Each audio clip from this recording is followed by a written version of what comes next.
Kitab Insan Kamil ini terdiri dari 63 bab. Isinya adalah untuk menjelaskan tentang ide apa itu insan kamil. Mungkin saya tidak detail, hanya poin-poin tertentu yang ingin dijelaskan.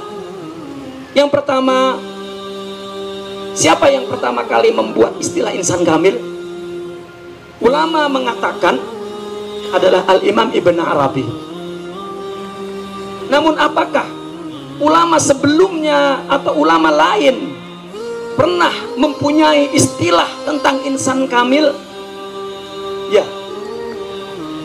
Namun ide insan kamil, ya, karena insan kamil itu adalah tujuan daripada tasawuf. Apa yang ingin dibangun oleh tasawuf adalah insan kamil. Namun sebelum istilah ini muncul, ulama-ulama dulu menggunakan istilah lain. Apa? Ada yang menggunakan istilah al-qutub, ada yang menggunakan istilah al-wali, ada yang menggunakan istilah as-siddiqin. Dan istilah as-siddiqin itu istilah yang syar'i, al-muqarrabin, ya. Jadi insan kamil itu sama dengan wali. Itu istilah itu ada disebut di semua ulama. Namun Imam Ibnu Arabi membuat istilah sendiri, al-insanu kamil, diikuti oleh Abdul Karim Al-Jili. Tapi melompat itu 200 tahun lebih. Namun sebelumnya pun ya, diucapkan oleh ulama-ulama seperti Syekh Abdullah Sattari dan lain sebagainya. Jadi insan kamil itu hanya istilah. Bahkan ulama sufi bukan hanya memberikan istilah, ya, memberikan simbolik. Insan kamil ada, mereka disimbolkan dengan al-kalimat, ruhullah, alba, anqa, mughrib. Ini istilah-istilah. Namun saya ingin jelaskan di sini kenapa mereka membuat istilah. Begini bapak-bapak dan ibu-ibu, bahwa menurut pemahaman orang sufi, nah ini salahnya kita menyebutnya menurut pemahaman orang sufi, padahal ini Islam maksudnya. Karena yang membicarakan ini adalah bagiannya memang tasawuf. Jadi bukan berarti bahwa menurut orang sufi berarti belum tentu menurut ulama lain, bukan. Ini adalah Islam dari sisi rohani, ya. Seperti kita membahas fikih, maka kita akan mengatakan menurut faqih fulan gitu. Maka ketika bicara tentang rohani Islam, maka kita katakan menurut orang sufi bahwa wali itu bukan fisik. Wali itu adalah rohani. Dan rohani itu menurut keyakinan orang sufi Islam satu, tidak banyak. Yang banyak itu adalah jasad. Karena ruh di sini adalah amrun rabbani, nur Muhammadi atau nur ilahi. Kita bicara tentang ruh yang sempurna, tentang insan kamil. Kita semua tahu bahwa kita diciptakan liya'budun. Ini kata orang fikih, liya'budun lil ibadah. Tapi kata orang tarekat, lil ubudiyah. Kata alil hakikat, lil ubudah. Sama saja maksudnya. Ya, cuma bedanya adalah dimensinya, bukan hanya fisik, tetapi terus ke dalam batinul abdun, paling batin. Nah maka wali itu, insan kamil itu, kutub itu, atau ruh yang sempurna itu asalnya satu yang Allah berikan, yaitu Sayyiduna Muhammad Sallallahu Alaihi Wasallam. Satu. Namun ketika Nabi wafat, ruh itu dituangkan ke sahabat 4. Kalau umpama tekoan, di depannya ada 4 gelas, maka tekoan itu menuang penuh ke 4 gelas itu. Isinya apa? Isinya bahasa syariatnya akhlak, bahasa tarekatnya maqamat ruhiyah, bahasa hakikatnya Nur Muhammadi, Asrar Ilahiyah, Madad Rabbani, atau gelarnya, namanya Al-Insanul Kamil, Al-Wali Al-Kamil. Itu milik Nabi. Maka orang sufi memberikan merek ruh itu adalah hakikat Muhammadiyah. Ini hanya masalah terminologi, istilah. Isinya adalah apa yang ada di Al-Quran dan hadis, dan apa yang ada di dada Nabi dan para pengikutnya sampai hari ini. Nah, insan kamil itu adalah ruh yang sempurna, dan ruh yang sempurna itu Nabi. Ketika di zaman Nabi, dialah insan kamil satu-satunya. Kita mungkin tidak cerita ke belakang, kita ada dalam maulid tertentu bahwa Nabi sebelum lahir, nur itu ditaruh ke Sidna Adam dan pindah. Setiap dada yang mendapat nur itu bersih, tidak maksiat, tidak menyembah berhala, tidak melakukan kotor, dan akhlaknya mulia. Nabi sendiri mengaku bahwa aku dilahirkan dari orang yang tidak pernah berdosa, tidak pernah syirik. Ya, dari orang dilahirkan dari yang tidak pernah syirik, tidak pernah syirik, sampai kepada Nabi. Artinya Nur Muhammadi itu sifat mulia Allah. Ketika ada actionnya ke zahir disebut akhlak karimah. Nah, maka Nabi wafat, yang wafat jasad, tetapi hakikat ketuhanan yang disebut hakikat Muhammadiyah, yang disebut akhlak, Allah pindahkan kepada orang yang setelahnya. Ketika mereka wafat, jasadnya dipindahkan. Selama Tuhan ada, hakikat itu ada. Jasad ini hanya kotak diisi. Siapa yang mendapat isi itu, itulah insan kamil. Itu sebab insan kamil itu kita tidak dapat lihat, ketahui, tidak. Insan kamil bukan si A, si B, si C, bukan. A, B, C mungkin mati. Insan kamil berpindah-pindah dari kotak satu ke kotak lain, berada di tempat satu dan di tempat lain, dan tetap ada di waktu selama Allah ada, maka itu ada. Karena dialah tujuan diciptakannya alam ini, untuk mengenal Allah, dan mengenal itu adalah dengan sifat Allah itu sendiri. Maka dikatakan arabtu rabbi bi rabbi. Jika tidak ada rabbi, ma arabtu rabbi. Itu hakikatnya.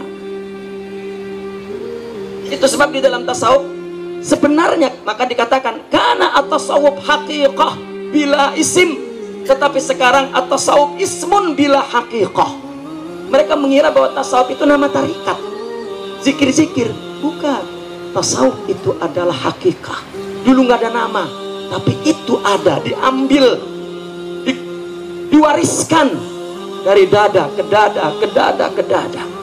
Tarekat hanyalah cara untuk bagaimana mendapatkan nur itu, insan kamil itu.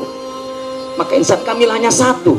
Nabi yang sebelumnya namanya yang ada di dada mereka Muhammad, dan umat setelahnya namanya yang ada di dada mereka namanya Muhammad.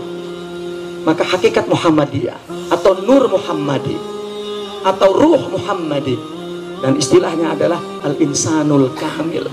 Maka selama ada Allah, insan kamil itu tetap ada, berada di kotak tertentu, di mana-mana tempat dan di mana-mana waktu. Orang mengatakan kayaknya wali sudah tidak ada, mursyid tidak ada. Dalam pandangan tasawuf dia kufur. Dia mengira bahwa Allah sudah tidak sanggup ya untuk menunjukkan hakikatnya, karena orang sudah maksiat. Tidak, karena paham mereka terhadap agama yang tidak ada hubungannya dengan ini, maka itu yang membuat mereka menganggap tidak ada. Itu tentang al-insanul kamil. Maka insan kamil itu satu sejak diciptakan sampai abadan abidin, tetapi tajalli di setiap waktu dan tempat kepada yang sesuai, dan dinamakan kemudian dengan nama-nama yang berbeda-beda. Maka kalau kita mengatakan Madad ya Abdul Qadir, bukan kotak jasad zat Abdul Qadir, tetapi isinya itu adalah Muhammad al-Insanul Kamil. Bapak-bapak dan ibu-ibu, orang yang ada di dalam dirinya ada insan kamil, apa rasanya? Rasa Allah dan rasa Muhammad. Dia tidak pernah lupa dua nama itu, karena hakikatnya ada di dirinya. Itu insan kamil. Kita bertarekat bukan mau ngambil nama, bukan mau ngambil zikir, bukan iktimat kepada jasad, tetapi iktimat kepada ruh yang tidak pernah mati.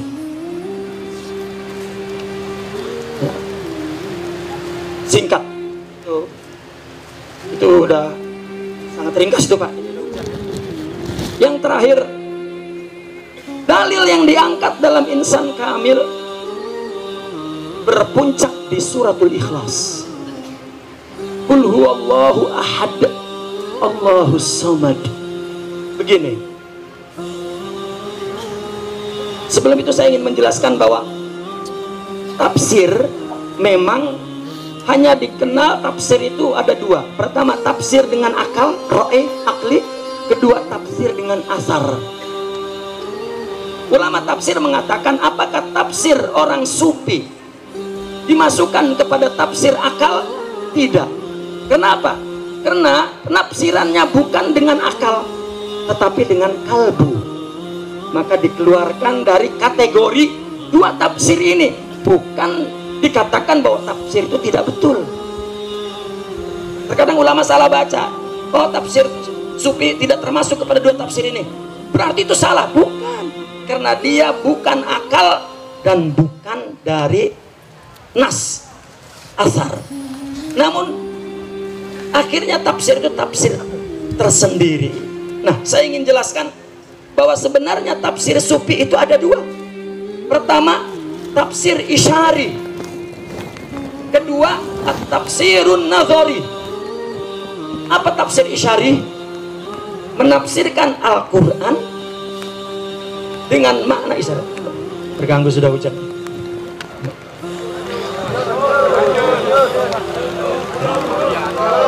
Tafsir isyari itu adalah menafsirkan Al-Quran dengan bahasa simbolik, bahasa isyarat. Ditafsirkan dengan bahasa-bahasa simbolik, bahasa-bahasa isyarat, karena orang-orang sufi memahami tafsir itu setelah dia memahami lafalnya, maknanya, dia memahami makna yang jauh, yang luas, yang tidak tertampung di dalam tafsir akal itu, maka disebut isyari. Adapun tafsir nazari, bahwa orang sufi telah punya pemahaman agama kepada akidah dan kepada tauhid, kepada fikih, ya, secara rohani.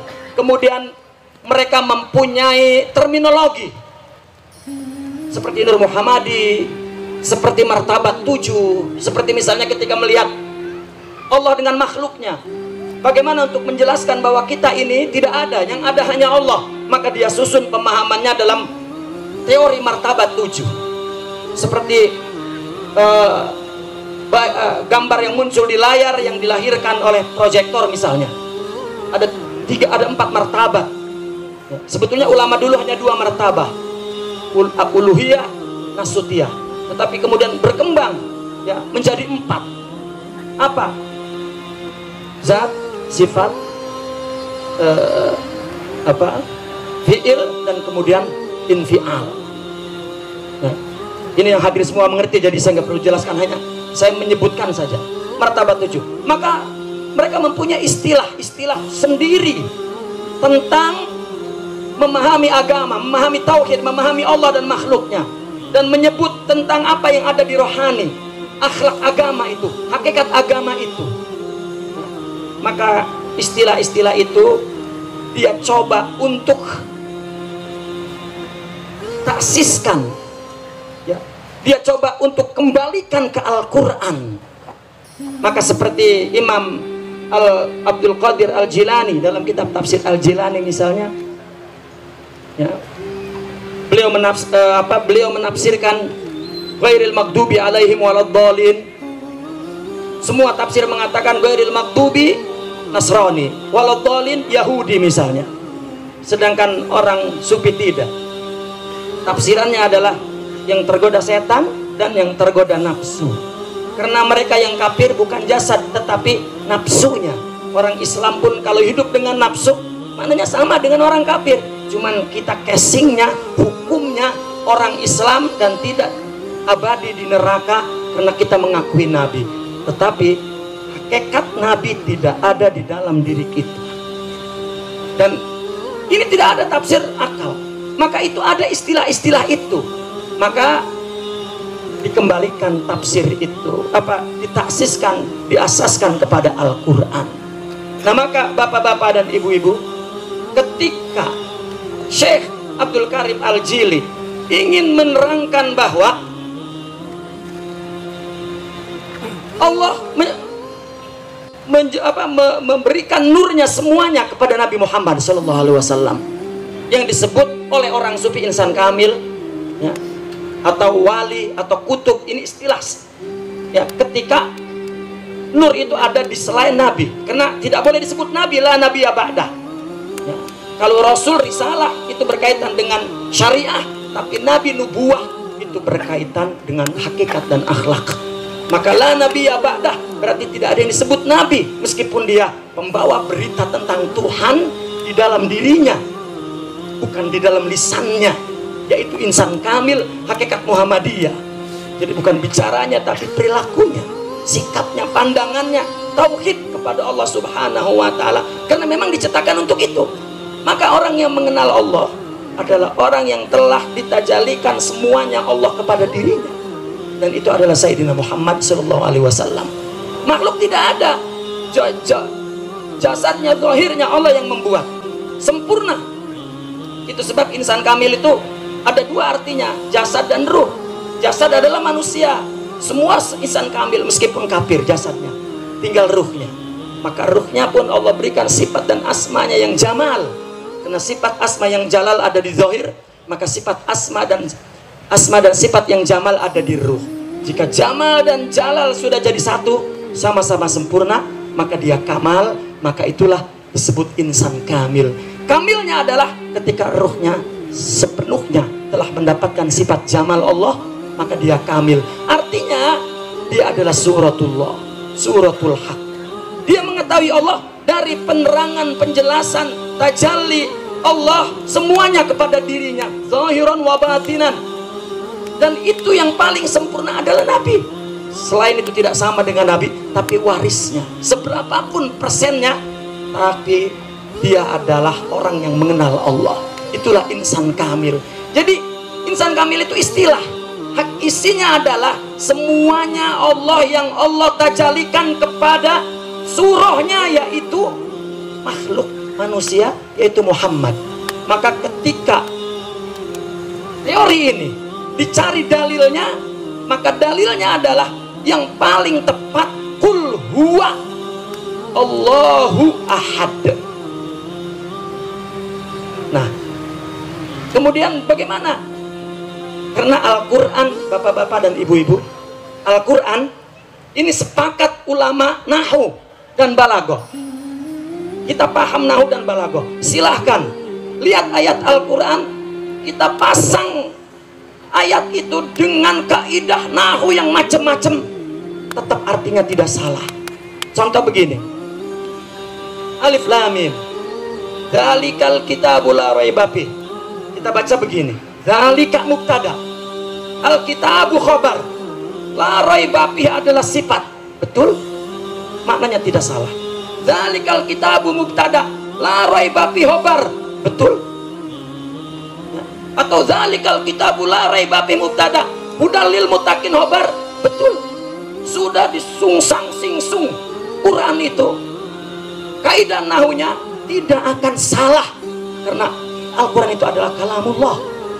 Maka ketika Syekh Abdul Karim ingin mempunyai dalil tentang ruh yang sempurna ini, sifat jamal Allah ini yang akan masuk ke tubuh yang sempurna itu dari surah sifat jalal Allah, maka dia jadi kamal, maka dia adalah yang mengenal Allah, maka dia suratullah, suratul haq.